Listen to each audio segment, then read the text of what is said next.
Zack Snyder's Watchmen is one of the most controversial superhero movies. This movie has divided audiences as well as critics.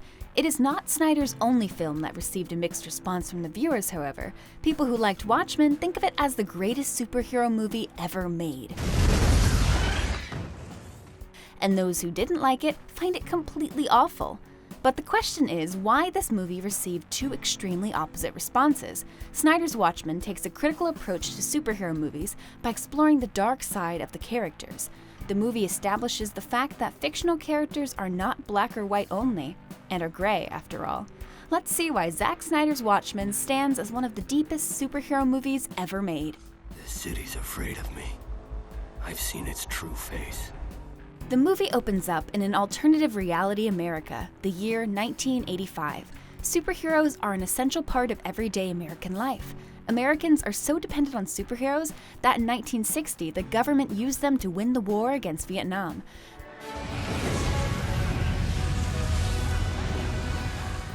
The existence of superheroes directly affects the presidency of Richard Nixon when he is historically elected American president for the third time after the amendment in the Constitution.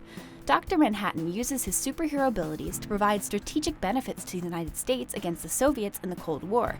This edge creates more conflicts and tensions between the Americans and the Soviets. Ultimately, in the 1977s, the popularity of superheroes amongst the public declined. As some superheroes retire, others are outlawed by the American government using the Keene Act. When Edward Blake is murdered, masked vigilante Rorschach, Jackie Earle Haley, uncovers a plot to kill and discredit all past and present superheroes. As he reconnects with his retired associates, only one of which has true powers, Rorschach glimpses a far-reaching conspiracy involving their shared past and catastrophic consequences for the world's future.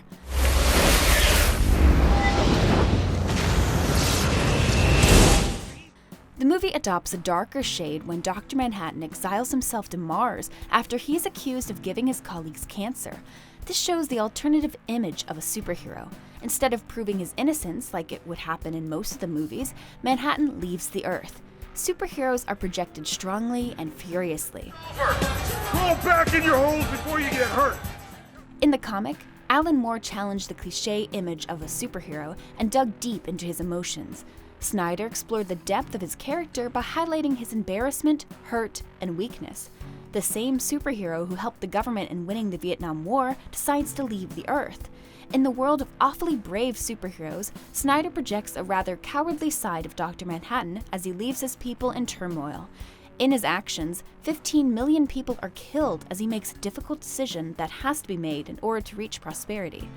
Rorschach focuses on the ways to get rid of the evil, however. Snyder shows that even if the superheroes believe in something, they don't necessarily do it. While Rorschach focuses on eliminating evil by killing evil people, he doesn't try to eliminate evil.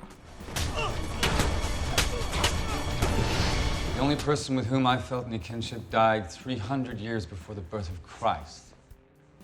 Alexander of Macedonia. Ozymandias, on the other hand, takes a similar approach but with totally different perceptions. His vision of a united world was, well, it was unprecedented. As he plans to kill billions of people, he aims to bring Soviet Union and the United States together. Ozymandias sets a nuclear reactor as he fears the emergence of World War III.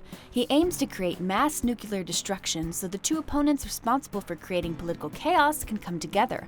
The difference between Rorschach and Ozymandias here is that Rorschach plans to kill people who are creating evil in society and thinks this will eventually lead to a less violent world.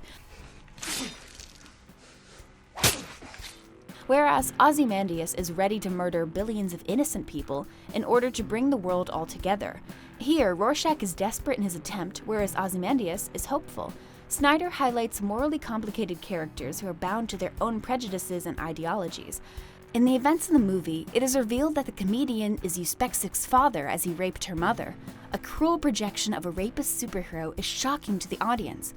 I thought I knew how the world was. I done some bad things. did bad things to women. I shot kids. Snyder here tortures the audience by challenging their own moralistic values. As Alan Moore in his graphic novel establishes the partiality of the characters within their gray personalities, Snyder points out to the audience and deliberately tickles their worldview. He puts the audience in a weird position of guilt and confusion. While Alan Moore wrote original comics of the Watchmen series, Snyder created a unique mixture of pop culture and classics at that time. He looks at his character with a realist's eye and acknowledges the fact that his superheroes are flawed and complex. Zack Snyder himself appreciates the parallel view of Moore's superheroes. In an interview, Snyder talked about his characters and said, "The difference between Watchmen and a normal comic book is this. With Batman's Gotham City, you are transported to another world where that superhero makes sense. Watchmen comes at it differently. It almost superimposes its heroes on your world, which then changes how you view your world through its prism. That's the genius of this book. That's what we try and do in the movie. The movie is a challenge, sort of like the book is a challenge, to your icons, your morality, how you perceive pop culture, how you perceive mythology, and for that matter, how you perceive God." Snyder doesn't only deeply explore his characters, he also sets a darker undertone for future superhero movies by inspiring later releases like The Dark Knight. At the time when Spider-Man and Superman were insanely popular amongst the audience, Snyder held his courage together as he took a step to project flawed, wretched, and morally conflicted characters on screen. Instead of creating a movie based on a comic book, Snyder creates a comic book in movies by setting a trend for the movies which came after it.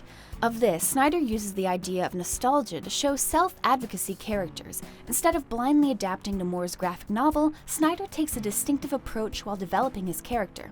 As the comic was mostly against nostalgia, Snyder portrays a pro-nostalgia approach. When Hollis Mason dies with dignity, he remembers his old youthful days.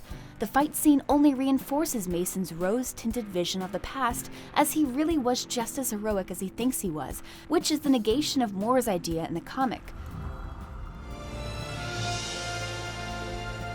Snyder also challenges the concept of violence and peace. He challenges the idea of perplexed world peace by the different definitions of peace. As Ozymandias thinks mass violence is the only way to find world peace, Rorschach finds peace in complete elimination of evil itself. He signifies the idea of negative peace while asking the real questions. He struggles to seek peace between concepts like the American dream and violence. The alternation of characters, utilization of metaphors, and foundation of adult superhero movies are the few reasons why some believe it is the deepest superhero movie. Do you think this movie is a superhero marvel or not? Let us know in the comments section what you think about the movie. If you want to see more such videos, hit the like button and subscribe to our channel. You can also get notifications whenever we upload videos like this by clicking on the bell icon.